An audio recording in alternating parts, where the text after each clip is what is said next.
When it comes to Transformers, I've always loved the combiners. Whether it be Autobot or Decepticon, I found it awesome how multiple smaller Transformers could combine to make one larger one. And whether it be the smaller bots or the combined mode itself, I thought they always had some of the coolest designs. So throughout the years, we've gotten multiple different versions of these combiners. And as Legend Scale becomes more and more popular, we've been getting many of these combiners in the scale. So today I want to sit down and talk about some of these different Legend Scale combiners. What's going on, everybody? It's your boy Speakerhead, and today we're going to be talking about some Legend Scale combiners.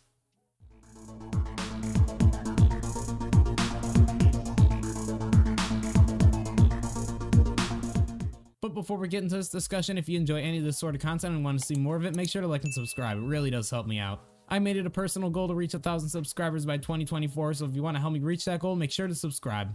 Also, friendly reminder that 1 like equals 1 pat for my little buddy Doug here. Say hi, Doug. Finally, I want to mention if you enjoy any of the music in this video or just want to support the channel in general, it's all part of my royalty-free music label, Speakerhead Studios. All the music on this label is completely royalty-free, so go ahead and use it for any of your content creating needs. But now that we got all that out of the way, let's talk about some Legend Scale combiners. So when it comes to Legend Scale combiners, there are many different companies that make these type of figures. Right now, I personally own 3 different Legend Scale combiners from 3 different companies. Devastator from New Age, Menasor from Magic Square, and Superion from Zeta Toys. So before we actually start talking about these 3 different Legend Scale combiners, I want to make it clear that I know there's multiple different companies that have also released Legend Scale combiners. But unfortunately, these are the only 3 Legend Scale combiners that I own, so we'll just have to talk about these 3 companies. But I just want to make it clear that I am aware of these different companies. Now, as awesome as all 3 of these Legend Scale combiners are, they all do have their positives and negatives to them. So right now I'm going to give my thoughts on these figures from my experiences with them. I do want to mention right now that these are not going to be full reviews on each of these figures, but if you do want to see some independent full reviews on them, let me know by leaving a like on this video. I'll also mention I'll be briefly discussing the smaller bots that create the combiners as well. But I'll mainly just be talking about all the figures as a whole instead of the actual independent figures. But the first Legend Scale combiner we're going to talk about is the first one that I ever got, and that was the New Age Devastator. Talking about the New Age Constructicons as a whole, they're pretty good figures, but they're nothing amazing. In fact, I consider the individual bot modes to be some of the weaker releases by New Age. But it is understandable considering that they also have to be a combiner. I will also mention that I have the original release of these guys that doesn't have the upgrade for them. Because many people weren't happy about some of the legs on the Constructicons, New Age ended up releasing an upgrade kit to fix that. So in every other version after that, these figures came with the upgraded legs. So as long as you don't buy the original release of these guys, you should have the upgraded legs. That being said, the original legs aren't terrible, but I definitely think they could be a lot better. And personally, I think they're so sloppy because they're trying to compete with Magic Square's Devastator, which was also coming out at the same time. But going back to all the New Age Constructicons, I think they're pretty good figures for what they are. Now talking about the combined mode of this Devastator, this is where this figure really does shine. Considering he's a combiner, he's extremely posable and very durable. That being said, a lot of this has to do with the main torso of the body being one solid piece. Which I'll admit is kind of annoying because you have to buy a whole separate piece to actually make it combine, but overall it's definitely worth it in the end. Because having a frame like this makes a combiner, especially one like Devastator, a lot more sturdy. So I think having a frame for all the bots to connect to is a great way to do a combiner regardless of scale. But even though he is a great combiner, I do have a couple nitpicks with him. For starters, he is a bit back heavy with how long haul attaches to him, so most of the time you do have to have him leaning slightly forward or he will end up falling over. Another issue I actually have is with his ab crunch. So he has an ab crunch which I really love, but the problem with it is that it's too weak, so it's not actually able to hold in place.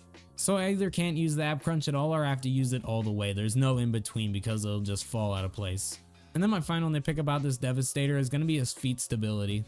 Now when it comes to Mixmaster, his stability is fantastic for the Devastator foot. However, when it comes to Scrapper, that's when it becomes a little less stable.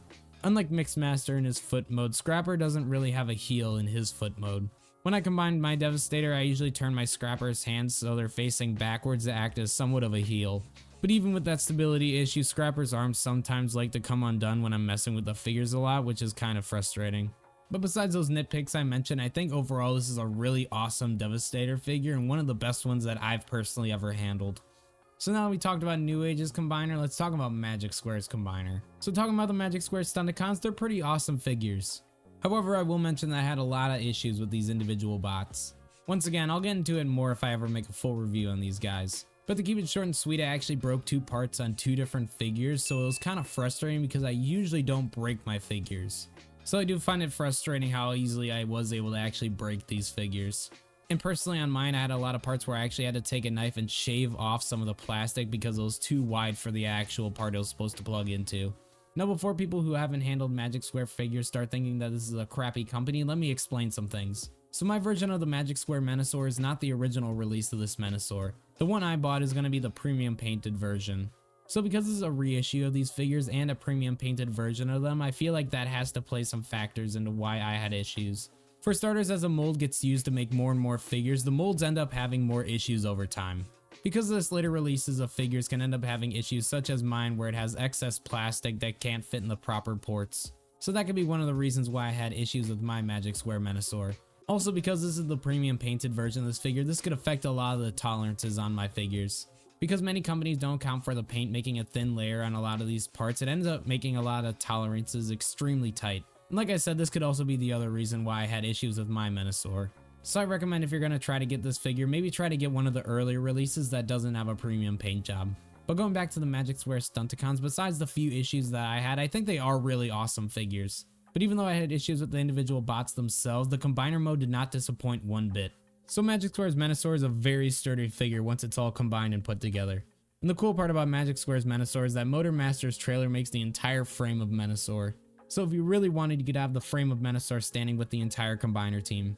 Which I think is really cool if you want to have Menasor and don't want to buy a whole nother set of combiners for bot mode. But when all the pieces are combined, he really does feel like a solid figure. And just like New Age Devastator, this Menasor is really posable, which I absolutely love. And one thing I really like about this Menasor compared to the New Age Devastator is that his backpack is a lot smaller, so he's a lot more stable. However, even though this Magic Square Menasor is great in many ways, there are a couple things I wish could be better on him. For starters, it is a little annoying how some of his combiner limbs do get in the way of his articulation, such as when you're trying to articulate the legs because the front of the cars stick out farther than the actual leg joint. And another nitpick I have is that his arms are generally kind of annoying to move around. For starters, his bicep swivel is extremely tight to move, but once again that could be because he's just a reissue. And then because of this, sometimes they'll accidentally detach the car parts, which are easy to attach back on, but it is annoying that they pop off. And the final thing I'll mention about the arms is once again my shoulders are really tight on him, so sometimes it'll detach part of the torso. But besides some manipulation issues on this guy, he's a fantastic combiner and I absolutely love him. Now that we're done talking about Magic Square Menasor, let's move on to the last combiner I own, and that's going to be the Mini Zeta Superion. Now right off the bat, I'm just going to say it, I have a lot of mixed feelings about this figure. Both the individual bots and the combiner mode itself. Talking about the combiner team as a whole, they're alright figures. They'll definitely fit into your Legend Scale collection, but they really aren't the greatest figures. And I think a lot of this has to do with it being Zeta's first time making a Legend Scale combiner. For those who might not know, Zeta usually makes Masterpiece combiners, which are all amazing combiners. They do have their issues of course, but most people have these guys as their definitive combiners. Especially since it seems Fans Toys isn't completing theirs anytime soon. So with it being Zeta's first Legend Scale combiner, it's expected that they're gonna have some issues. However, on the flip side, with Zeta making multiple combiner transformers in the past, I was hoping that their Legend Scale one would be a bit better. Going back to the Mini Zeta bots as a whole, there are quite a few issues with them, but my main issue with them is their stability. All these figures don't have any sort of heel spur to keep them stable, and a lot of them use die cast, so it's so difficult to keep them standing sometimes. I will admit they feel really good because they have die cast in them, but I feel like that's their downfall. The way these guys are designed makes me think that Zeta focused more on making these guys feel like good high quality figures instead of making them actually good high quality figures. Because I feel like if Zeta spent a little bit more time actually engineering these guys, these would be amazing little aerial bots. And then quickly talking about Silverbolt, I had a lot of issues with him. The main part I had issues with is the part that keeps his backpack connected to him. Within the first couple days of owning him, one of the pins fell out and I completely lost it. So I ended up whittling a toothpick down and wedging it in there, and it's held up ever since. Then more recently while messing with Silverbolt, the other part where the pin goes actually completely broke. So now if I ever want to mess with Silverbolt, I just have to completely remove his backpack. Which is kind of upsetting because Silverbolt was always my favorite aerial bot and I really wanted to mess with him a lot. But now unfortunately I really just keep him as the backpack of my Superion. But speaking of the combined mode for these aerial bots, I did have some issues with it as well. So as a combiner, it really does feel like a sturdy combiner.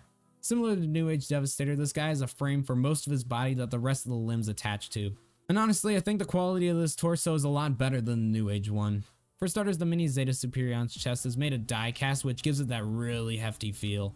Then the torso articulation on the Zeta combiner is a lot better than the New Age combiner. And this for two main reasons. And this is because the App Crunch can actually hold its position on the Zeta Combiner compared to the New Age. And also because his waist articulation does have a ratchet joint, which is super nice. And then finally I will mention that the paint that Zeta uses for this guy is fantastic. Out of all 3 combiners I own, this is definitely the best painted one. However, that's where all the positives stop for this figure, and this is where we get into a lot of the negatives for this combiner. So let's start off, I really don't like how Zeta designed the arms at all. And I think a lot of this has to do with how the arm bots create the entire arm for Superion. Because of the way the arms are designed being so wide, it's really hard to get some arm articulation for him. If you're lucky, you're able to get a 90-degree bend, but half the time it is difficult to actually get it to that position. And even when you get into that position, it's really difficult to actually get him in any good positions. And then on top of that, he does have 2 bicep swivels, which would be good, but they actually work against each other in this case. Because whenever you're trying to rotate one of the bicep swivels, the other one wants to move along with it, so you have to hold both at the same time if you want to rotate one. Which is really annoying when you're trying to position the arm in a certain way and both the joints just work against you. And then just like Magic Square Menasor, the Zeta Superion's leg articulation is blocked by the noses of the Jets. Which is annoying because they gave him a double knee bend for great articulation, but it just gets hindered. Then another problem I have with this Superion is all the little fins that he has going on. A lot of the wings and tail fins don't lock in once they collapse, so they just flop around on the figure a lot. Which once again, when you're trying to articulate the figure and get it into a good pose, it's really annoying having to readjust every single little wing and fin. And the last issue I'll talk about with the Superion is going to be the stability of him. Because he has so much diecast in all of his limbs and the main torso, he's a very heavy legend scale combiner. And sometimes he'll have issues with stability or his legs sometimes slightly splaying apart. He does have ratchets in his legs, but it doesn't help sometimes with the gaps in between the teeth. So even when the ratchet's in place, the leg will sometimes move a little bit. And I feel like if the figure had a little bit less weight on it, it wouldn't have this issue as much, but because it's so heavy, it just has this problem. And then sometimes it does have the issue of falling over as well because it is so heavy. And something Zeta did to help combat this issue is they added some little rubber pieces you can add to the bottom of your Superion. And I will say it does help out a little bit, but it does still have some stability issues. Even though this mini Zeta Superion does have its issues, if you're just looking for a Superion to add to your Legend Scale collection, he does look the part. So now that we talked about all 3 of these Legend Scale combiners, let's talk about my final thoughts on them. So after taking a look at all 3 of these different combiners from different companies, they all have their positives and negatives to them. And I really do enjoy all these Legend Scale combiners in my collection. And even though all these Legend Scale combiners do have their own issues in their own ways, I think that all of them are the best combiners we've gotten in a long time in any scale. Because out of all the combiners that I've handled, these Legend Scale ones are the best ones to mess around with. I think some of it has to do with their smaller size, but I also think it has to do with how these Legend Scale companies are actually making these combiners. Something you'll notice about all 3 of these combiners is that they all use a frame of some sort to actually make the combiner. And I think this is what really makes these combiners a lot more sturdy and fun to mess around with compared to many other combiners. Because I think these frames add a lot of structure to combiners that you wouldn't get if you just use the actual figures as the part. Which means a lot less engineering needs to go into the individual bots, since they essentially don't need to be triple changers by having a third alt mode of a limb. And overall I think it just makes a better figure once combined. Because all 3 of these combiners, once they're combined, feel like one solid figure instead of a bunch of smaller figures that are combined to make one. But overall, when it comes to Legend Scale combiners, I'm super happy with the ones that we've gotten. I'm only excited to see what comes in the future. Because if these Legend Scale companies can get these kinks out of these combiners, these can be some really amazing figures. In fact, I think they can be some of the best combiners we'll ever get. But guys, that's going to be my thoughts on Legend Scale combiners. Let me know what you think down below. Let me know if you already have some or if you plan on picking some up in the future. But if you enjoyed this content, make sure to like and subscribe. It really does help me out. Finally, once again, if you enjoyed any of the music in this video or just want to support the channel in general, it's all part of my royalty-free music label, Speakerhead Studios, link in the description. But that's going to be it for me, guys. I appreciate you checking out the video, and I'll catch all y'all in the next one. Peace.